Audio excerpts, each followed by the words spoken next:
എല്ലാവർക്കും നമസ്കാരം. KS ട്യൂട്ടറിൻ്റെ മറ്റൊരു പോളിറ്റി സെഷനിലേക്ക് എല്ലാവർക്കും സ്വാഗതം. ഇന്ന് നമ്മൾ കാണാൻ പോകുന്നത് കുറച്ച് കോൺസ്റ്റിറ്റ്യൂഷണൽ ഓഫീസുകളാണ്. ആദ്യം നമ്മൾ കാണാൻ പോകുന്നത് വൈസ് പ്രസിഡന്റിനെ കുറിച്ചാണ്. പ്രസിഡന്റിനെ എലക്ട് ചെയ്യുന്നത് പോലെ തന്നെ വൈസ് പ്രസിഡന്റിനെയും ഇൻഡയറക്റ്റ് ഇലക്ഷനിലൂടെയാണ് സെലക്ട് ചെയ്യുന്നത്. വ്യത്യാസം ഇലക്ടറൽ കോളേജിലാണ്. എലക്റ്റഡ് നോമിനേറ്റഡുമായിട്ടുള്ള പാർലമെന്റിലെ മെമ്പേഴ്സ് മാത്രമാണ് വൈസ് പ്രസിഡന്റിനെ എലക്ട് ചെയ്യുന്നത്. പ്രസിഡന്റിനെ അങ്ങനെയല്ല. സ്റ്റേറ്റ് ലെജിസ്ലേറ്റീവ് അസംബ്ലിയിലെയും മെമ്പേഴ്സ്, എലക്റ്റഡ് മെമ്പേഴ്സ് പ്രസിഡന്റിന്റെ ഇലക്ടറൽ കോളേജിലുണ്ട്. അതുപോലെ തന്നെ നോമിനേറ്റഡ് മെമ്പേഴ്സ് പാർലമെന്റിൽ ഇല്ല. ഇതാണ് വ്യത്യാസം വരുന്നത്. പ്രപ്പോർഷണൽ റെപ്രസെന്റേഷനാണ് ഇവിടെയും യൂസ് ചെയ്യുന്നത്. സീക്രട്ട് ബാലറ്റ് ആണ്. വൈസ് പ്രസിഡന്റ് ഓത്ത് പറഞ്ഞു കൊടുക്കുന്ന പ്രസിഡന്റ് ആണ്. അതുപോലെ തന്നെ 5 വർഷത്തേക്കാണ് ഓഫീസ് ഉള്ളത്. എപ്പോൾ വേണമെങ്കിലും റിസൈൻ ചെയ്യാൻ പറ്റും. അതുപോലെ തന്നെ റിമൂവ് ചെയ്യുന്ന ഒരു റെസൊല്യൂഷനിലൂടെയാണ്. രാജ്യസഭയാണ് ഈ റെസൊല്യൂഷൻ പാസ് ചെയ്യുന്നത് എഫക്റ്റീവ് മെജോറിറ്റിയോടുകൂടി. ലോക്സഭ അതിനെ എഗ്രി ചെയ്താൽ മാത്രം മതി. കാരണം നമുക്കറിയാം വൈസ് പ്രസിഡന്റ് എന്ന് പറയുന്നത് രാജ്യസഭയുടെ ചെയർമാനാണ്. അതുപോലെ തന്നെ പുതിയ വൈസ് പ്രസിഡന്റ് അപ്പോയിന്റ് ആകുമ്പോൾ ഒരു 5 വർഷക്കാലത്തേനും കൂടി അദ്ദേഹം ഭരിക്കും.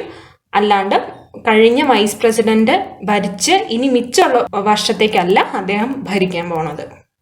പവേഴ്സ് മെയിൻ ആയിട്ടുള്ളത് ഒന്ന് ഞാൻ ഓൾറെഡി പറഞ്ഞു കഴിഞ്ഞു. രാജ്യസഭയുടെ എക്സ് ഒഫീഷ്യോ ചെയർമാൻ ആണ്.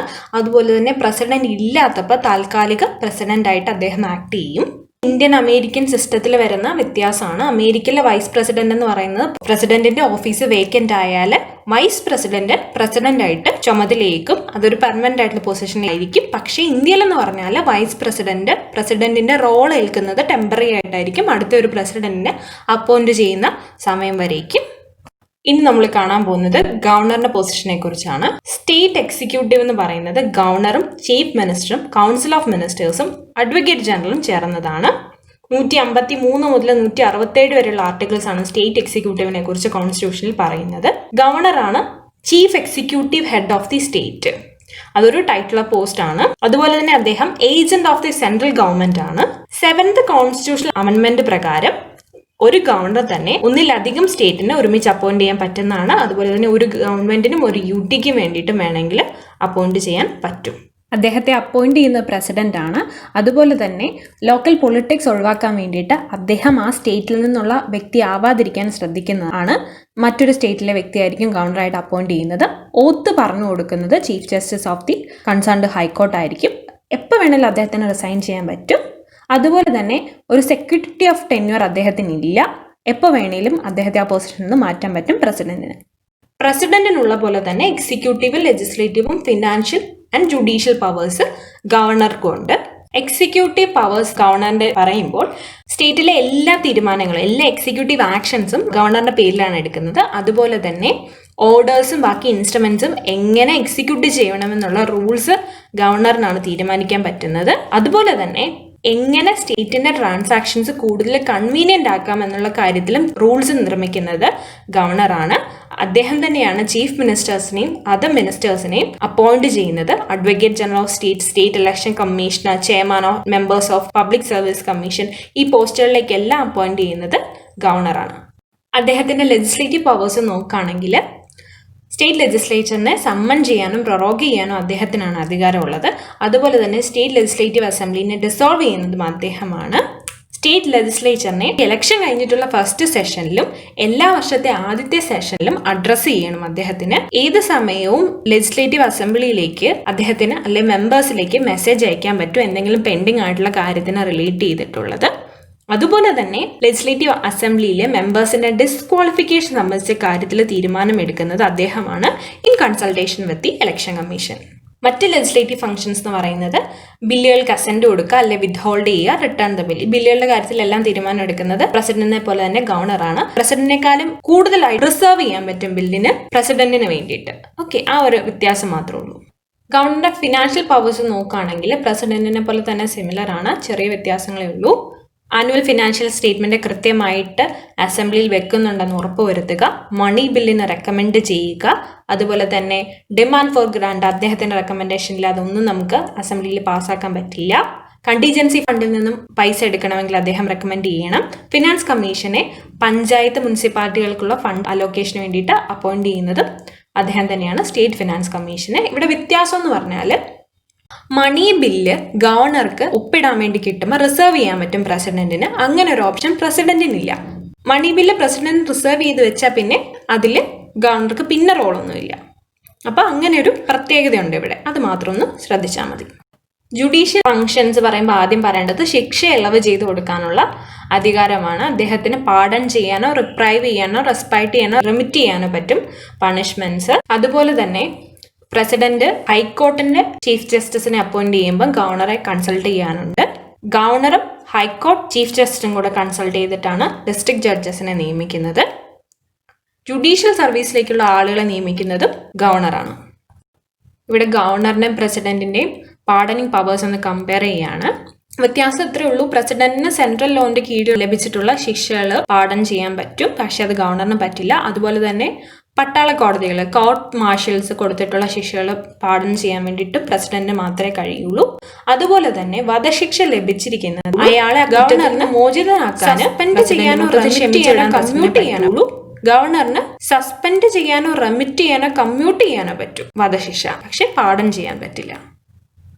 അടുത്ത നമ്മൾ കാണാൻ പോകുന്നത് പ്രൈം മിനിസ്റ്ററിനെ കുറിച്ചാണ്. പ്രൈം മിനിസ്റ്ററാണ് റിയൽ എക്സിക്യൂട്ടീവ് അതോറിറ്റി. അദ്ദേഹമാണ് head of the government. Conventions പ്രകാരം ലോക്സഭയിൽ വരുന്ന മെജോറിറ്റി കിട്ടുന്ന പാർട്ടിയുടെ ലീഡറാണ് പ്രൈം മിനിസ്റ്റർ ആവാറ്. അതുപോലെ തന്നെ പ്രൈം മിനിസ്റ്ററിന്റെ ടെന്യൂർ എന്ന് പറയുന്ന ഫിക്സഡ് അല്ല. അദ്ദേഹം പ്ലഷർ ഓഫ് ദ പ്രസിഡന്റിന് കീഴിലാണ് വരുന്നത്. പ്രസിഡന്റിന് തോന്നുമ്പോൾ നമുക്ക് മാറ്റാൻ പറ്റും. പക്ഷെ അത് ആക്ച്വലി ഇംപ്ലൈ ചെയ്യുന്നത് എന്താണെന്ന് നിങ്ങൾക്ക് അറിയാലോ. പ്രൈം മിനിസ്റ്ററിന്റെ പവേഴ്സും ഫങ്ഷൻസും നോക്കാണ് നമ്മൾ. കൗൺസിൽ ഓഫ് മിനിസ്റ്റേഴ്സിനെ റിലേറ്റ് ചെയ്ത് നോക്കുമ്പോൾ അദ്ദേഹമാണ് ഓരോ പേഴ്സണെയും ഓരോ മിനിസ്റ്ററായിട്ട് അപ്പോയിന്റ്മെന്റ് ചെയ്യുന്നത്. അദ്ദേഹത്തിന് ഡിവിഷണൽ ആയിട്ടുള്ള അലോക്കേഷൻസ് കൊടുക്കുന്നത്, റീഷഫിൾ ചെയ്യുന്നത്. അതുപോലെ തന്നെ എപ്പോൾ വേണേലും അദ്ദേഹത്തിന് മിനിസ്റ്റേഴ്സിനോട് ചോദിക്കാൻ പറ്റും ആ പൊസിഷനിൽ നിന്ന് റിസൈൻ ചെയ്യാൻ വേണ്ടിയിട്ട്.